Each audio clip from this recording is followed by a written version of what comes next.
It's 10 o'clock. This is Sky News at 10, live from Jerusalem. Our top story. Israel attacks inside the territory of its neighbour as 8 soldiers are killed in battles with Hezbollah.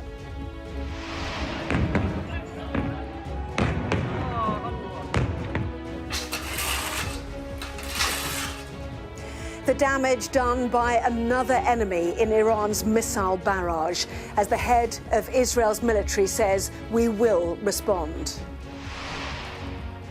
The families whose homes have been destroyed by Israel's airstrikes, among a fifth of Lebanon's population who have now been forced to flee. And the pain of leaving loved ones behind, while the lucky few will fly out of Lebanon on a UK rescue flight. Also on Sky News at 10 tonight, the Prime Minister's not-so-swift decision to pay back thousands in concert ticket gifts and hospitality, as he says the government will draw up new rules. Pressing their case to their party, the 4 candidates for the Conservative leadership step into the conference spotlight. Embracing the battle against cancer as the Princess of Wales salutes a young survivor whose strength, she says, has inspired her. And we'll take a first look at tomorrow's front pages in our press preview from 10:30 right through to midnight.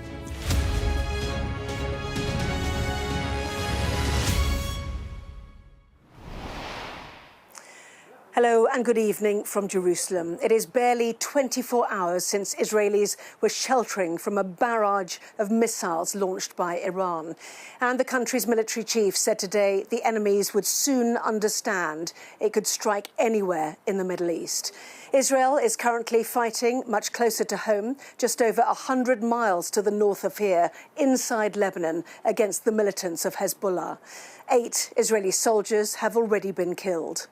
Tonight, we will hear from both sides of the border, from the British citizens fleeing from Beirut and from the civilians who feel they've been caught up in someone else's war. But first, from Israel, our Middle East correspondent Alistair Bunkle has this report. There was more heavy fighting in southern Lebanon today. The Israeli military released this video of their forces operating in villages near the border, trying to push Hezbollah back. Outgoing Israeli artillery pounded Hezbollah positions and Lebanese villages on the other side of the hills. Hezbollah fired back into Israel. Sirens in nearby towns sounded throughout the day. 8 Israeli soldiers have already been killed in the Lebanon invasion, according to the IDF. The funeral for one was held today. Hezbollah has said that its soldiers are fighting back and have claimed to have killed more Israelis over the past few days. Israel is still picking itself up after the massive missile attack from Iran last night, which was a response to the Israeli assassination of Hamas leader Ismail Haniyeh in Tehran and the ongoing invasion of Lebanon. A school south of Tel Aviv took a direct hit. We went to see the damage this morning.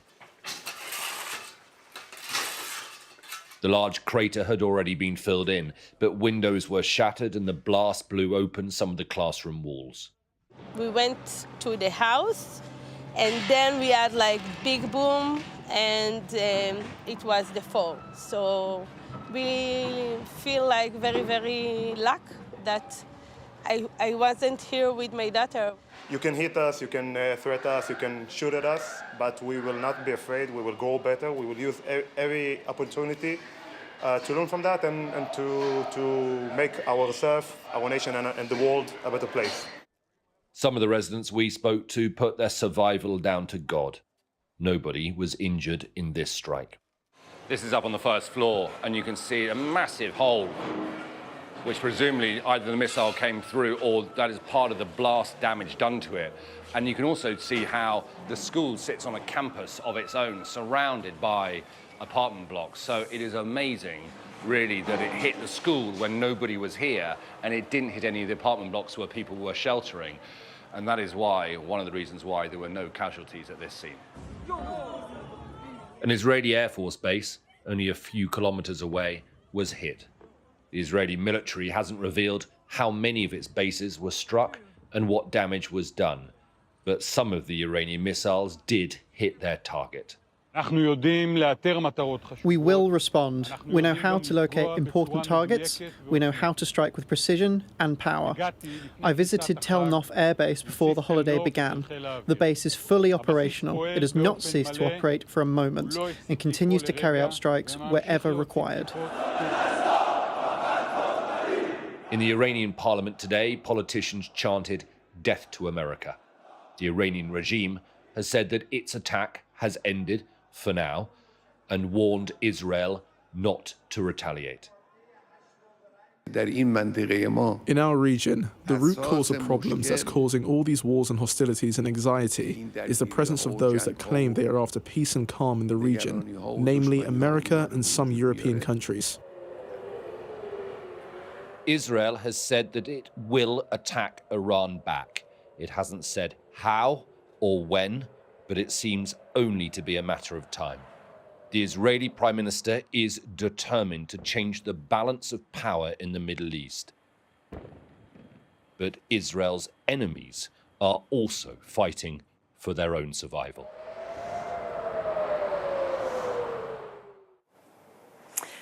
Well, Alistair is here with me now. Lebanon, the target again tonight. The IDF saying they have carried out a precise strike on Beirut.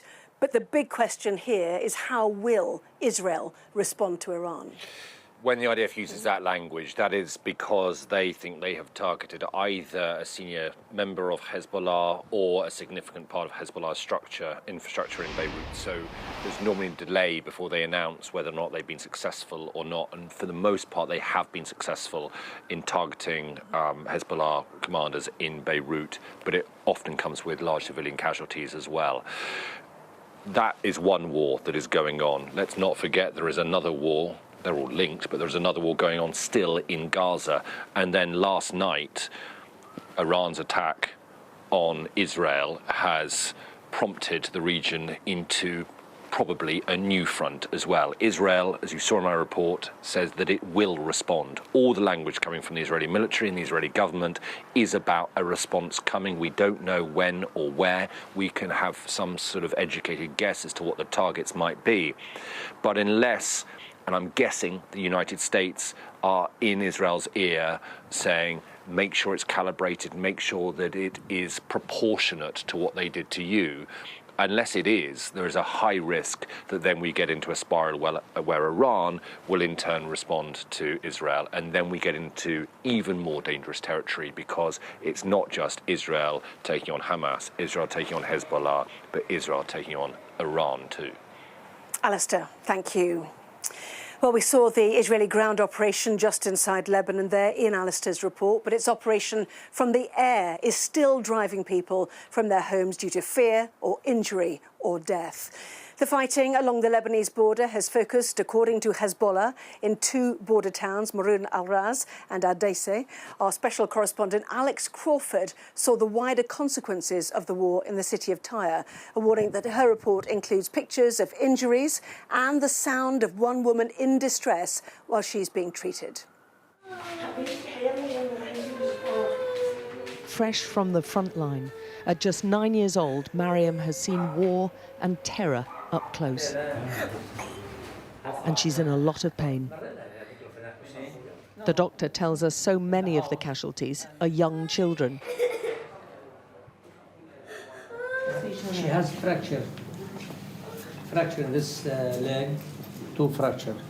And she has different wounds in the left upper limb. Her teenage brother, like so many here, is terrified of being identified. He's still in his blood-soaked T-shirt. It's a big shock, he tells us. Nothing like this has happened to us before. The doctor asks about more painkillers. Her young body is broken.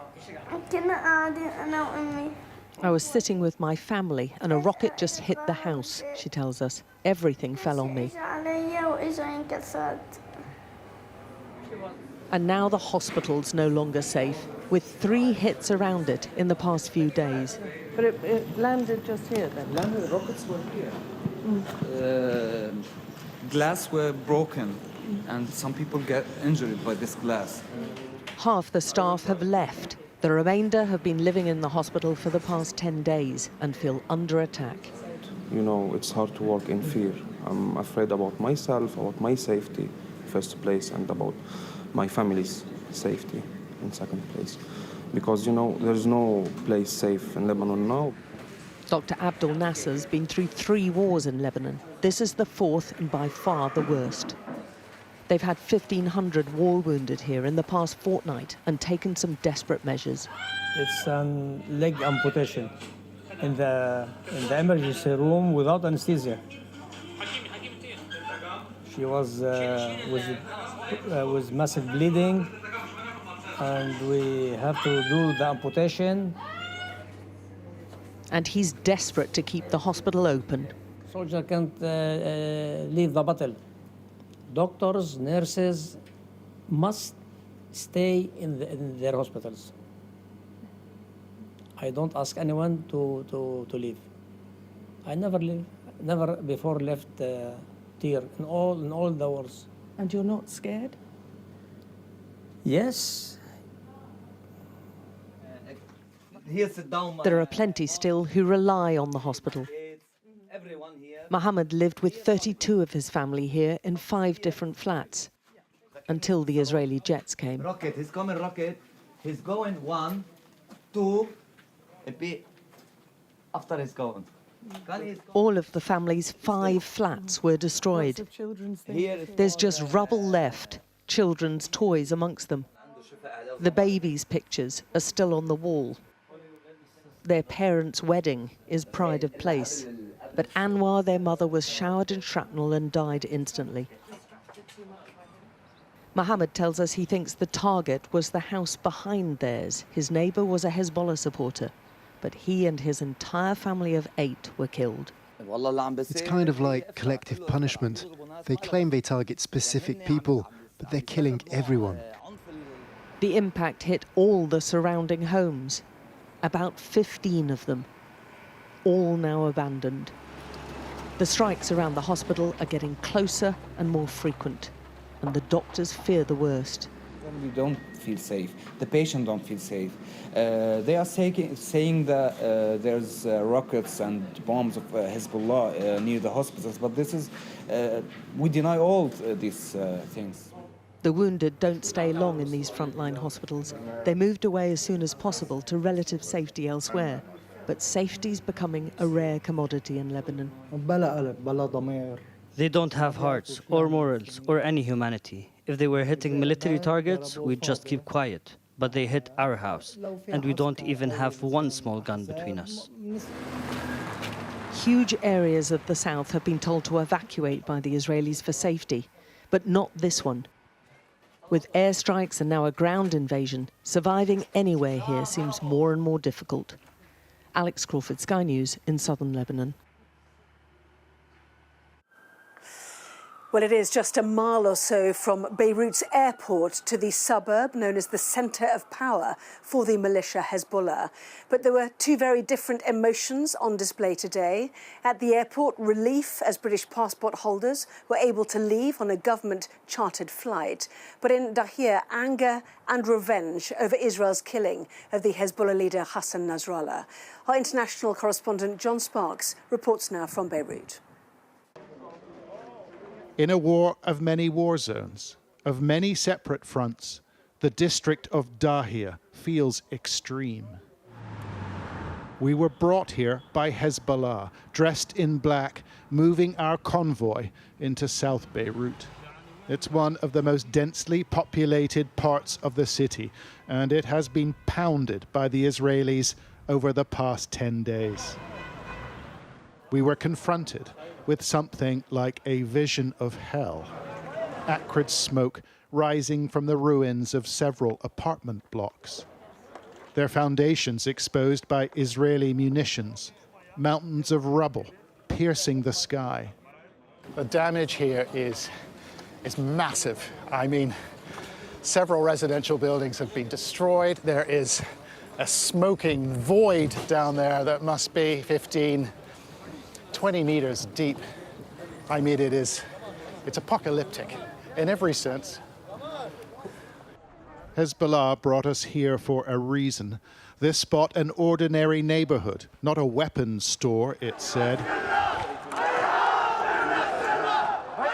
And these men gave voice to the fury within before they were ordered to stop. Amid tight security, we were escorted to several more sites. Our presence noted by all. This strike destroyed a religious TV station, we were told. Who would make weapons here? A Hezbollah-associated reporter used a prop to make the point. This has got nothing to do with politics. The Israelis said there was a weapons pile here, but look around you. This is the remnants of a television camera. Israel says its operations are targeted and precise, but no one believes that here. As the bombardment scars parts of the city, hundreds of thousands have decided to leave, including Britain, Mahassan al-Dada and her family. We found them just up the road. And how are you feeling? Have you made the right decision, do you think? I feel like I've made the right decision for my children, yeah. But I think when we get to the airport, it'll be quite difficult. Difficult because her Lebanese husband can't come along. I'm so afraid for them. If I wasn't afraid for them, I wouldn't be sending them away. Her arrival at the airport was a moment of considerable relief. Mahassan has been struggling to find a way out. But the British government had chartered a flight and they had seats for her and her sons. He was just telling them to, just telling them to look after each other and stuff. They don't understand why that he can't come with us. That's the only issue. I've tried to explain, but obviously they're young, they don't understand. Their father, Jad, has applied for a visa, but he won't know the result for weeks, and it's hard to say goodbye. There is no escape from this urban war zone. The city and its people have been torn apart. John Sparks, Sky News in Beirut. Well, there may not be any missiles flying tonight between Israel and Iran, but we can be sure that military planners and their leaders in both countries are assessing potential targets if the order were given. Our defence and security analyst, Professor Michael Clark, explains more. Israel has promised to mount a significant retaliation against Iran in a time and a manner of its own choosing.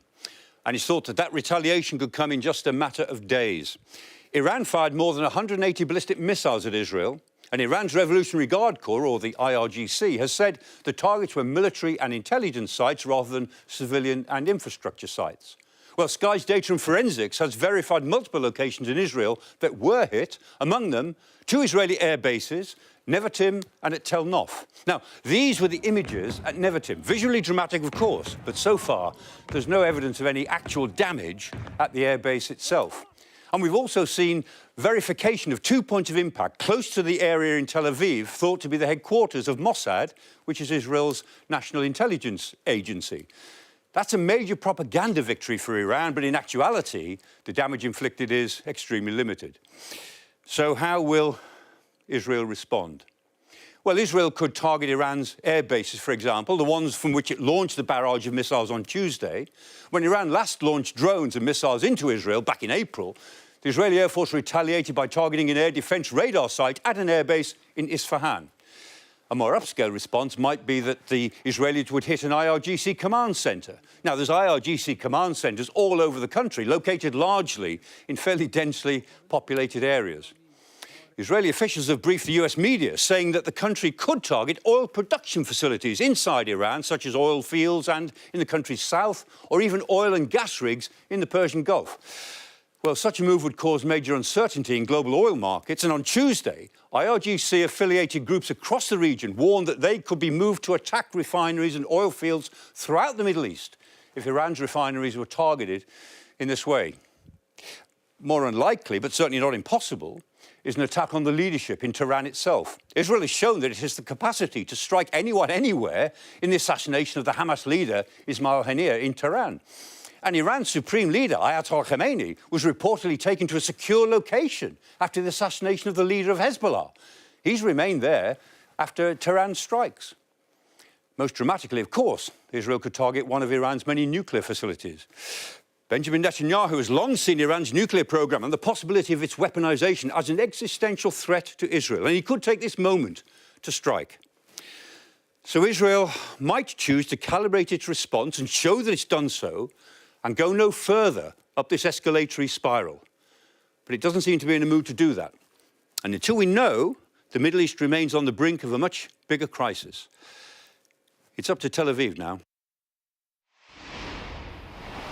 Professor Michael Clarke. Well, our international affairs editor Dominic Waghorn is at the UN headquarters in New York. And Dominic, international pressure on Israel there at the UN, and more importantly, perhaps from the White House too. Yeah, what we've seen here at the UN is this shadow war between Iran and Israel that's been waged for more than 40 years, kind of erupting out into the open in a diplomatic sense in the same way as it is militarily in the region.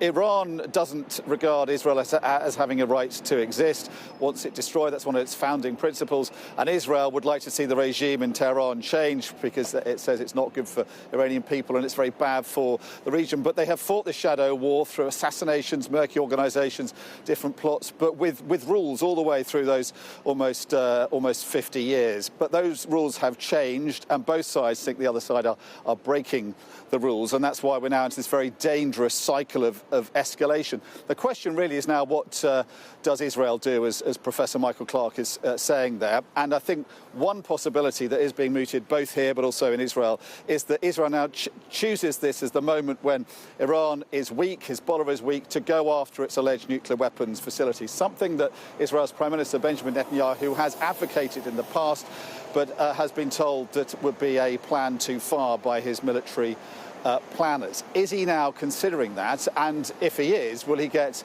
American support? And that's something that was put to the US President Joe Biden earlier today. Have a listen. Support an attack on Iran's nuclear sites by Israel? The answer is no. I think there's things we'll be discussing with the Israelis what they're going to do, but all seven of us agree that they have a right to respond, but they should respond in proportion.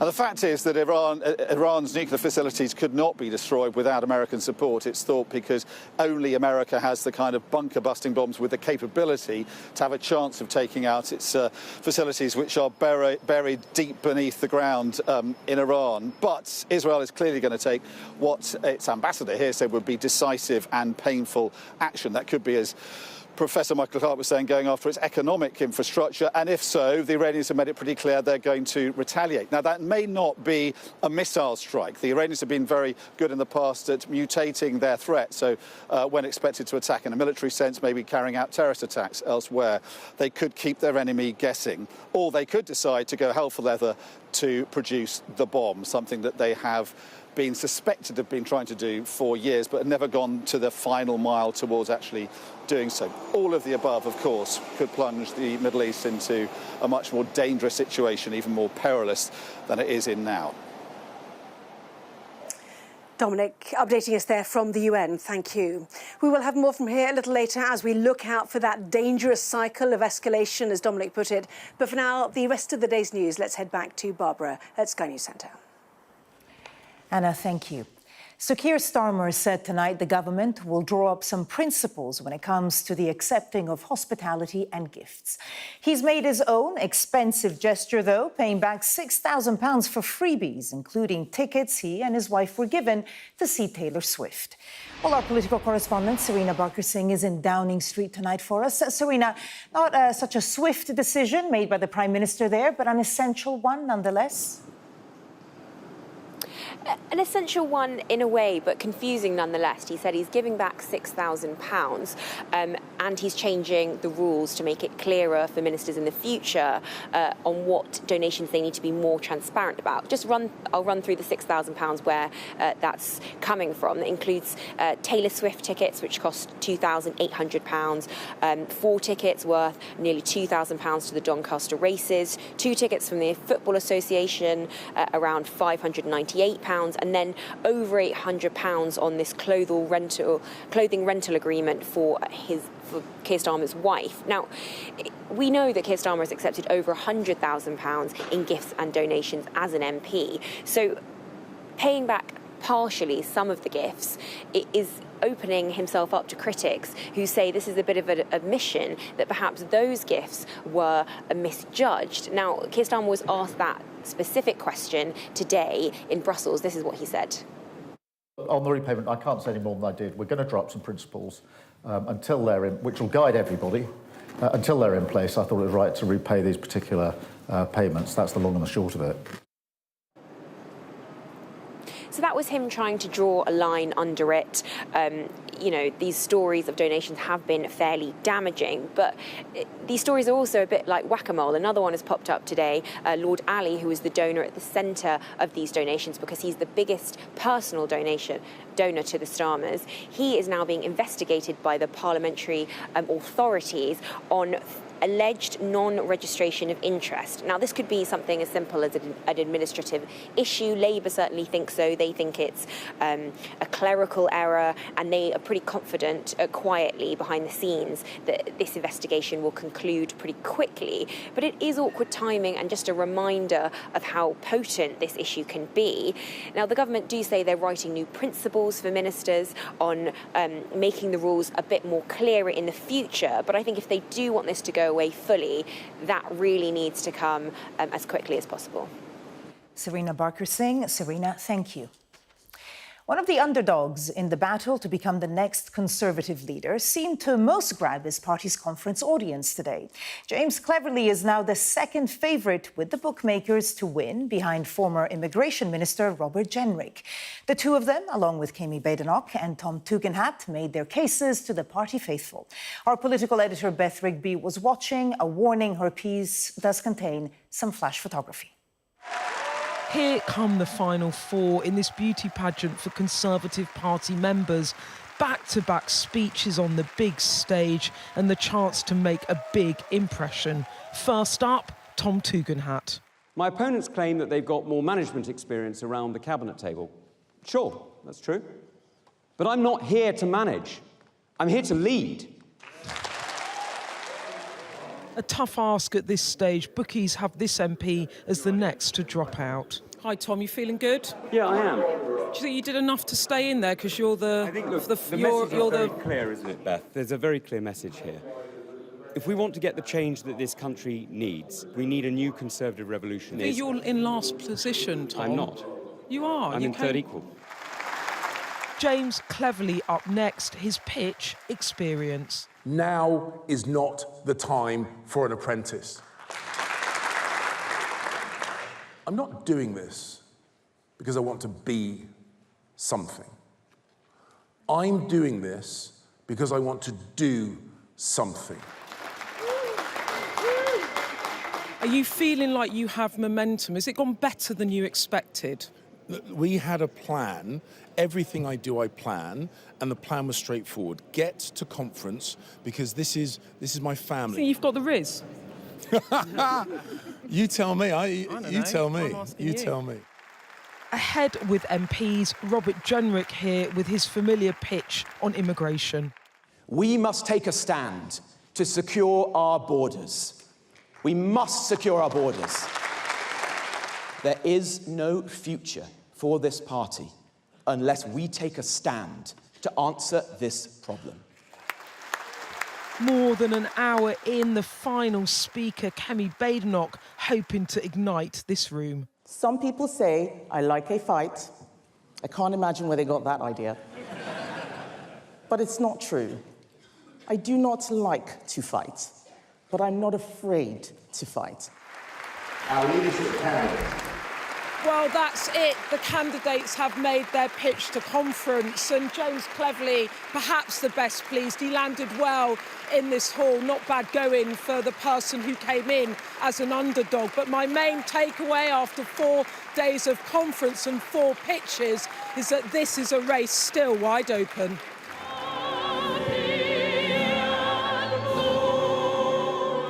Closing conference in harmony, but these 4 fighting hard to stay in this race and reach the members' vote. After that election collapse, this party knows it needs a total rebuild. Whoever wins this race in November faces a mammoth task. Beth Rigby, Sky News, Birmingham. A doctor charged in connection with the death of Friends actor Matthew Perry has pleaded guilty to conspiring to distribute ketamine. Dr. Mark Chavez appeared in a Los Angeles court and could face up to 10 years in prison. Matthew Perry was found dead at his home in October last year. Court documents say that he died of the acute effects of ketamine at the age of 54. The trial of a Metropolitan Police marksman for the shooting of Chris Kaba has begun at the Old Bailey. The court heard Martin Blake may have been angry, frustrated and annoyed when he took the decision to kill the 24-year-old 2 years ago. Blake denies the charge of murder. The Princess of Wales has been pictured meeting a teenage photographer with a rare and aggressive form of cancer after inviting her to Windsor Castle. Kate, who has completed her own chemotherapy treatment, was seen hugging 16-year-old Liz Hatton from Harrogate. In a personal message on social media, William and Kate said, "It was a pleasure to meet with Liz at Windsor today, whose creativity and strength has inspired us both." And now let's go back briefly to Anna in Jerusalem at this defining moment in the Middle East. Anna. Well, night has fallen across the Middle East then, Barbara. Relatively peaceful, calm, certainly compared to last night. But there seems little doubt there will be an Israeli response to Iran's attack. Iran made a big mistake and it will pay for it, the Israeli Prime Minister has declared. But with the hawks pushing for a hard response, saying this is the greatest opportunity in 50 years to change the face of the Middle East. And then others, including Joe Biden, calling for cool heads. We will wait to see how far Israel feels it can go in retaliation. Well, that was Sky News at 10. Coming up, we'll take a first look at tomorrow's papers in the press preview. Tonight, we're joined by the Daily Mirror's associate